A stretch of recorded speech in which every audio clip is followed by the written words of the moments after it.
Bersyukur pada hari ini Tuhan masih memberikan kesempatan kepada kita, di mana kita masih dapat memuji Tuhan, dan nanti kita juga akan mendengarkan cerita firman Tuhan ya.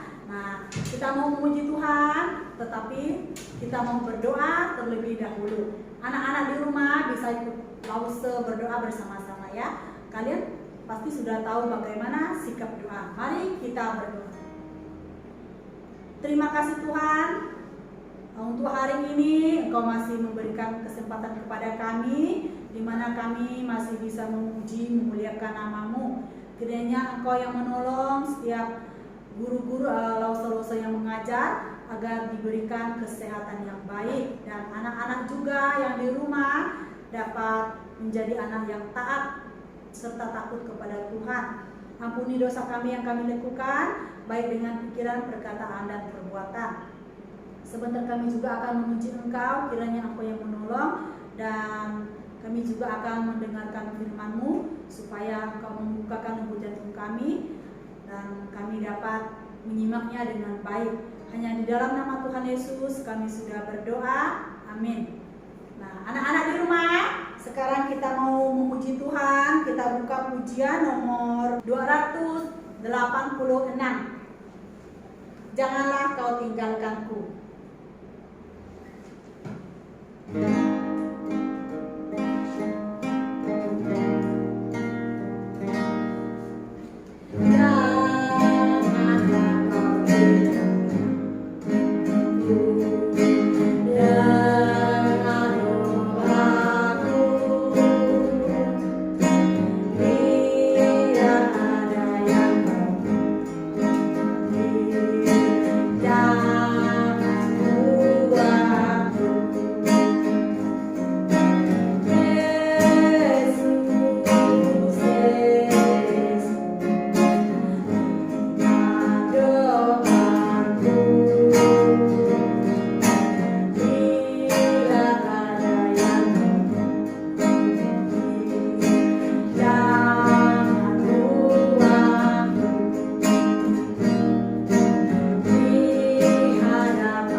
Memuji Tuhan. Selanjutnya kita menyerahkan waktu untuk mendengarkan firman Tuhan. Kita serahkan kepada lause yang mengajar. Terima kasih. Halo anak-anak semua yang ada di rumah, apa kabar semuanya? Tentunya sehat-sehat bukan anak-anak? Berjumpa lagi dengan lause dalam cerita sekolah minggu. Ya, Sebelum kita mendengarkan cerita firman Tuhan, apa yang harus kita lakukan? Ya, kita berdoa terlebih dahulu. Mari kita berdoa anak-anak ya.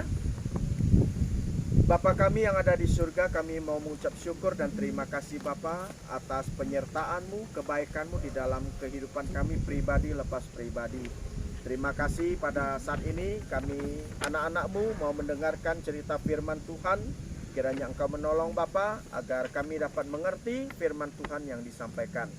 Ampunilah segala dosa dan pelanggaran kami hanya di dalam nama Tuhan Yesus Kristus. Amin.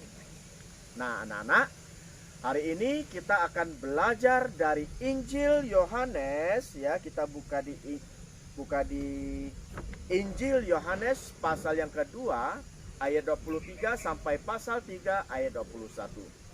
Ya. Buka di Injil Yohanes pasal yang kedua ayat 23 sampai pasal 3 ayat 21. Ya. Kita akan belajar melalui pasal ini. Pasal ini menceritakan tentang apa? Tentang perjumpaan Tuhan Yesus dan Nikodemus, ya. Tentang siapa? Tentang perjumpaan Tuhan Yesus dan Nikodemus. Siapakah Nikodemus itu anak-anak? Anak-anak tahu nggak siapa Nikodemus? Ya, Nikodemus itu adalah seorang Farisi, ya. Seorang Farisi yang sehari-harinya melaksanakan tugas dan tanggung jawabnya sebagai guru, ya, dan juga sebagai pemimpin agama Yahudi. Ia juga adalah seorang anggota Majelis Sanhedrin atau Mahkamah Agama, ya, dan anggota Dewan Penasehat yang sangat berpengaruh di Yerusalem. Akan tetapi kita melihat di sini ya bahwa Nikodemus ya, yang walaupun orang yang terpandang, orang kaya, punya jabatan yang tinggi, tetapi dia mempunyai sikap yang rendah hati. Inilah yang boleh kita contohi, kita teladani, ya. Jadi kita sebagai anak-anak kita harus bagaimana? Kita harus mempunyai sikap rendah hati. Sikap rendah hati yang bagaimana?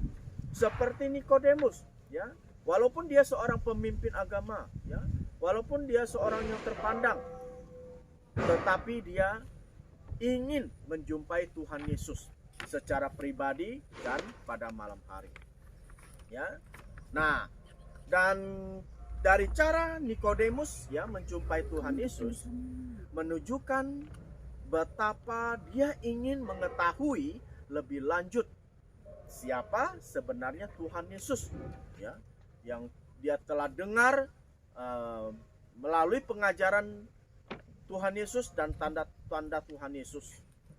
Dia mendengar bahwa Tuhan Yesus ya mengajar banyak orang, melakukan mujizat.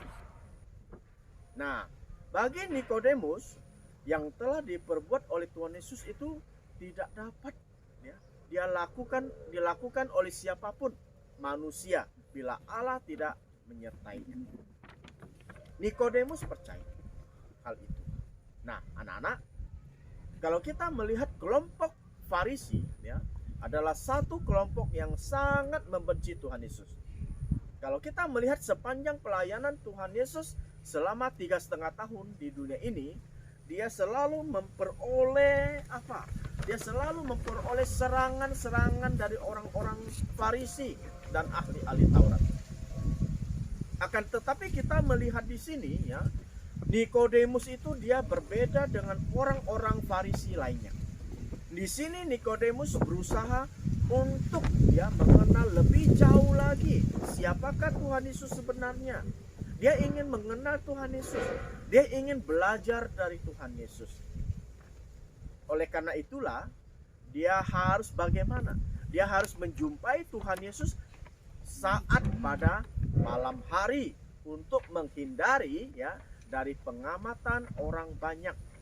Sebab jika orang banyak mengetahui seorang Farisi ya, pemimpin agama Yahudi menjumpai Tuhan Yesus, maka akan menjadi aib untuk dirinya ya anak-anak ya. Nah, jadi bagaimana anak-anak?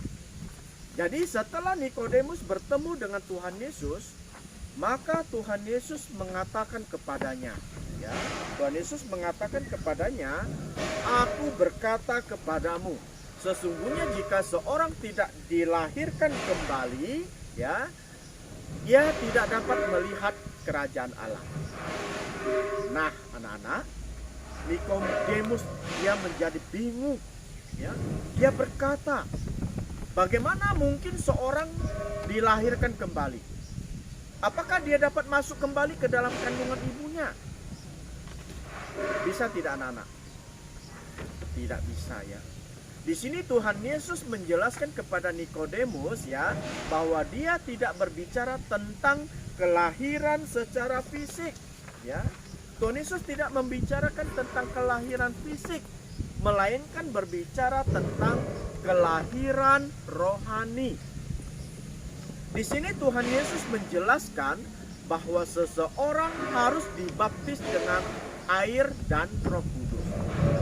Bahkan Tuhan Yesus berkata kepada Nikodemus, ya, karena begitu besar kasih Allah akan dunia ini, sehingga ia telah mengaruniakan putranya yang tunggal, supaya setiap orang, ya, yang percaya kepadanya tidak binasa, melainkan beroleh hidup yang kekal. Artinya, anak-anak, artinya adalah kita harus percaya kepada Tuhan Yesus, ya, karena hanya Tuhan Yesus yang bisa menyelamatkan kita dari belenggu dosa. Apa? Hanya Tuhan Yesus yang bisa menyelamatkan kita dari belenggu dosa. Anak-anak tahu tidak? Mengapa Nikodemus memerlukan Tuhan Yesus? Mengapa? Karena dia percaya bahwa Tuhan Yesus, ya, datang diutus oleh Allah. Dan hanya Tuhan Yesus sajalah yang bisa menyelamatkannya.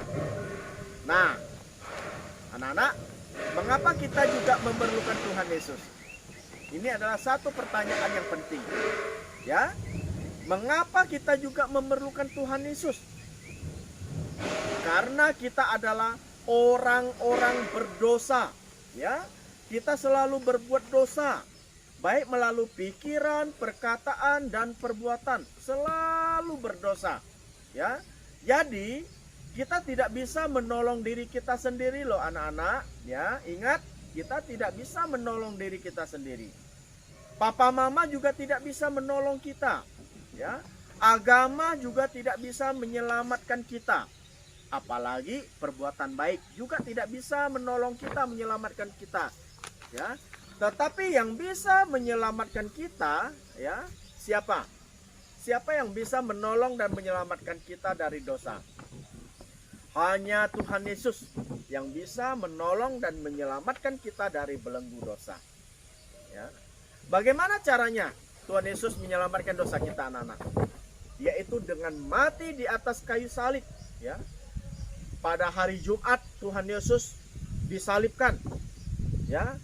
Mati, dikuburkan, bangkit pada hari ketiga. Itulah Allah yang boleh kita percaya, karena Dia adalah Allah yang hidup.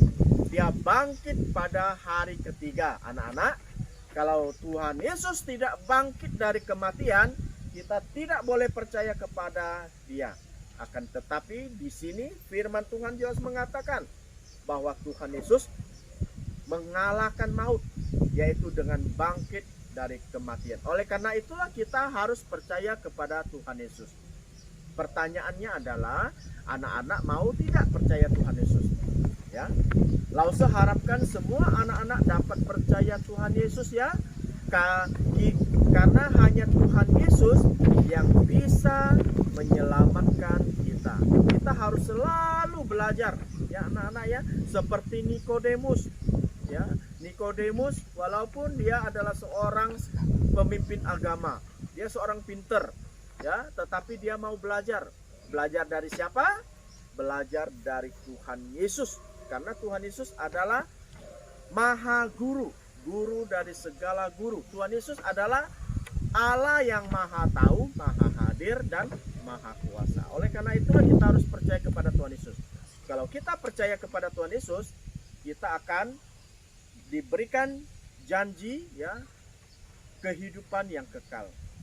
Anak-anak mau percaya Tuhan Yesus? Percaya ya? Mari kita berdoa ya anak-anak ya. Bapa kami yang ada di surga, kami mau mengucap syukur dan terima kasih Bapa untuk firman-Mu yang sudah diberitakan kepada anak-anak. Kiranya anak-anak dapat mengerti firman Tuhan, anak-anak dapat bertumbuh, berakar kuat dan berbuah di dalam kehidupannya. Jagailah kami semua Bapa di surga, ampuni segala dosa pelanggaran kami, hanya di dalam nama Tuhan Yesus Kristus. Amin. Bye-bye.